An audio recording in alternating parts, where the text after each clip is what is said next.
আইলরে by কলির কাল, ছাগলে চাটে বাঘের কাল।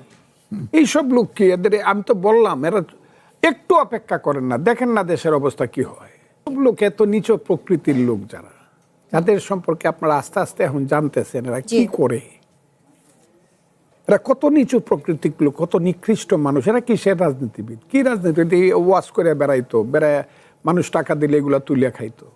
অ্যাডভোকেট ফজলুর রহমান, কুষ্টিয়া ৩ আসনের বাংলাদেশ জামায়াতে ইসলামের এমপি মুফতি আমির হামজার যেই বক্তব্য ঘিরে আপনাকে বলছিলাম, তখন যেই উদাহরণটি টেনে বলছিলাম, তারা যে বলেছে যে যুদ্ধের বিরুদ্ধে তারা ছিল না, তারা ছিল ভারতের বিরুদ্ধে, এখন তারা এটা জেনেছে। আপনি একজন বীর মুক্তিযোদ্ধা, আপনি জানেন 1971 সালে জামায়াতে ইসলামের ভূমিকা কি ছিল। রাজনৈতিক বক্তব্যে এই ধরনের মিথ্যাচারের বিরুদ্ধে আপনি কি বলবেন? ছোট্ট করে আপনার যে এক্সপিরিয়েন্স সেটাও জানতে চাচ্ছি। এই সব লোক এত নিচ প্রকৃতির লোক যারা, যাদের সম্পর্কে আপনারা আস্তে আস্তে এখন জানতেছেন এরা কি করে, এরা কত নিচু প্রকৃতির লোক, কত নিকৃষ্ট মানুষ। এরা কিসের রাজনীতিবিদ, কি রাজনীতি ওয়াজ করে বেড়াইতো, বেড়ায় মানুষ টাকা দিলে এগুলা তুলিয়া খাইতো।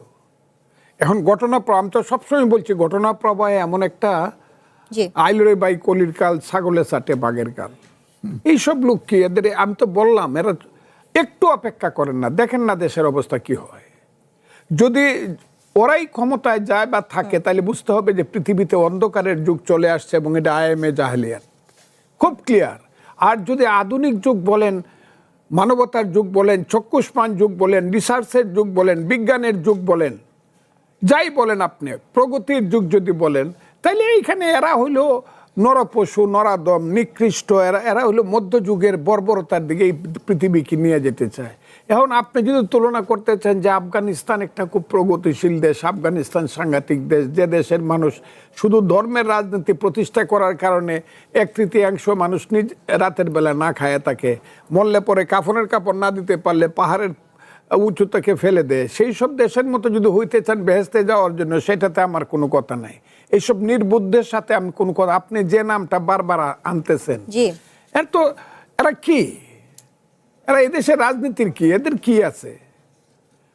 আমি তো বললাম যে ইউনূস সরকার যদি না আসতো এবং এই মিটিকুলাস ডিজাইন যদি না হইতো, তাহলে আর ইলেকশনে কি আসবে? আজকে যদি মধ্যবর্তী স্থানে মুক্তিযুদ্ধের পক্ষের হোক বা প্রগতির পক্ষের হোক একটা রাজনৈতিক দল ইলেকশন করতে পারত বা যদি দিত, তাহলে কি এরা সেকেন্ড পার্টি হইতো? এরা তো 10টা সিট পায়ে বসে থাকতে হইতো। এরা কে? এটা তো সর্বনাশ হচ্ছে দেশের।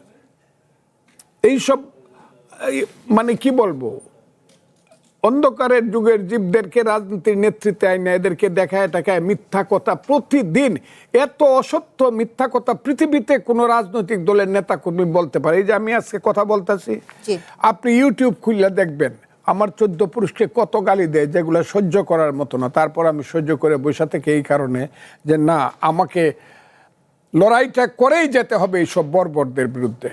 আমি এই দেশ বাংলাদেশ মুক্তিযুদ্ধ করে আমরা বানাইছি, বাংলাদেশের মানুষ আমরা সৃষ্টি করছি। বাংলাদেশ যে দেশের জাতি ছিল, রাষ্ট্র ছিল না, আমরা জাতিরাষ্ট্র একটা তৈরি করছি এবং এখন জাতিরাষ্ট্র না হয়ে এটা সর্বজাতির একটা রাষ্ট্র হয়েছে বাংলাদেশি রাষ্ট্র। সেই রাষ্ট্রটাকে আমরা বর্বরদের হাতে, মধ্যযুগীয় বর্বর এবং স্বাধীনতা বিরোধী শক্তি যারা এক সময় আমার দেশকে আগুনে পুড়ে ছারখার করে দিয়েছে, যারা আমার দেশের সমস্ত বুদ্ধিজীবীদেরকে হত্যা করার জন্য প্রায় শত শত বুদ্ধিজীবীদেরকে হত্যা করেছে, এদের কথা বারবার জিজ্ঞাসা করলে এই জিনিসটা থাকবে না, এটা আসবে। আমি আপনাকে বলি 1400 বছর আগে, এটা বোধহয় 680 খ্রিস্টাব্দে, আমাদের দিনের নবী হজরত মুহাম্মদ সাল্লাল্লাহু আলাইহি সাল্লামের ছোট নাতি ইমাম হুসেনকে হত্যা করেছিল ইয়াজিদ, মাবিয়ার ছেলে।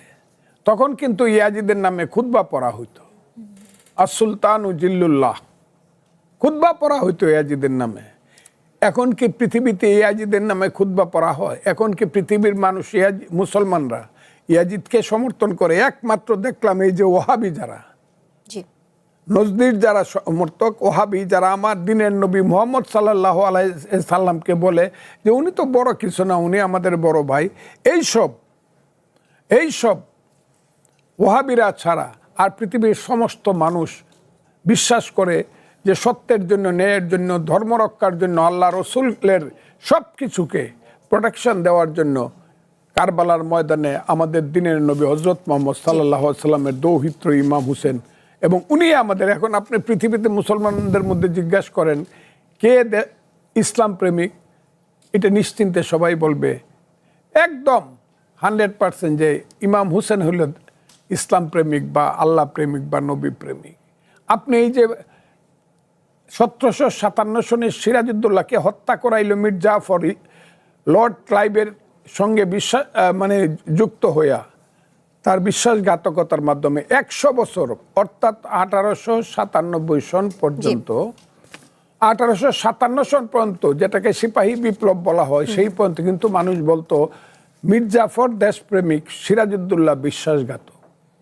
কিন্তু 1857 সনের পরে প্রতিষ্ঠিত হলো না, যারা ব্রিটিশের কাছে ষড়যন্ত্র করে দেশ দিয়েছে তারা কোনোদিন দেশপ্রেমিক হইতে পারে না। মীর জাফর বিশ্বাসঘাতক, সিরাজউদ্দৌলা ছিল দেশপ্রেমিক। আজকে এটা প্রতিষ্ঠিত, বাঙালিকে জিজ্ঞাসা করেন কে দেশপ্রেমিক, মীর জাফর। এবং এটা প্রতিষ্ঠিত হবে যে এই শক্তি, স্বাধীনতার শক্তি, যারা 71 যুদ্ধ করছে তারাই দেশপ্রেমিক, মহাপ্রেমিক, আর যারা স্বাধীনতার বিরুদ্ধে ছিল তারাই হলো মীর জাফরের সন্তান, এবং তাদেরই প্রতিনিধি আজকে জামাতে ইসলাম।